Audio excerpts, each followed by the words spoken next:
বাবারে বাড়ির দিকে তাকাইয়া দেখো এই দরজা জালি কার বন্ধ হইয়া গেছে। এই মারে কবরে শুয়াইয়া, বাবারে কবরে শুয়াইয়া চোখের পানি কার জন্য রাখছো। মাহমুদ রে, মায়ের অভাবী ছেলেরা কি করে? এতদিন তো শুধু বলতাম, এখন তো নিজেও মার অভাবী। একটা মায়ের অভাবী ছেলে বিদেশ থাকে, সপ্তাহ সপ্তাহ টেলিফোন করে, মা মা তুমি কেমন আছো, আমারে জানাইও।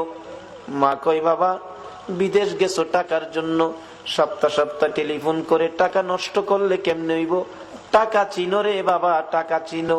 ছেলেটা টেলিফোন করে বলতেছে, মা মা গো আমারে বাধা দিও না গো মা, আমি টাকা চিনি না, আমি চিনি আমার দরদি মা। সপ্তাহ সপ্তাহ টেলিফোন, হঠাৎ করে মা স্ট্রোক করে মারা গেছে। এলাকার লোকজন কয়, ছেলেটারে মৃত্যুর খবরটা দিও না, দিলে আত্মহত্যা করবে। একদিন এক রাত, 2 দিন 2 রাত, 3 দিন 3 রাত, যেদিন পার হয়ে যায়, ওই বিদেশের মাটির থেকে ছেলে স্বপ্নে দেখে মা ডাকতেছে, রে মন্নান, টেলিফোন কার কাছে করবি রে?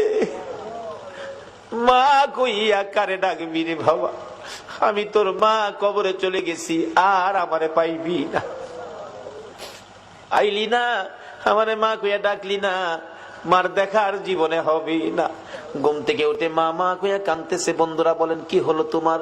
আমি স্বপ্নে দেখেছি মা নাই, দেশে থাক, দেশে আর চাকরি করব না, দেশে চলে যাব। সকালবেলা টেলিফোন করছে, বড় ভাই টেলিফোন ধরে, মন্নান সপ্তাহ হইলে টেলিফোন করবি, আজকে কেন টেলিফোন করলি?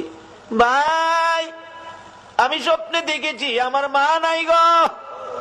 ভাই আগে সত্য করে কও, আমার মায়ের খবর কি? খবর যদি না কও, আমি কালকেই বাড়িতে চলে আসব। মায়ের কাছে দাও, মায়ের সাথে কথা বলবো। মার কাছে যদি টেলিফোন না দাও, আমি কিন্তু কালকে বাড়িতে চলে আসব। বড় ভাই টেলিফোন ফালাইয়া একটা দূর মায়েরা মায়ের খবরের পাশে, মা মা গো তোমার পাগল খবর পাইছে গো, কালকে বলে বাড়িতে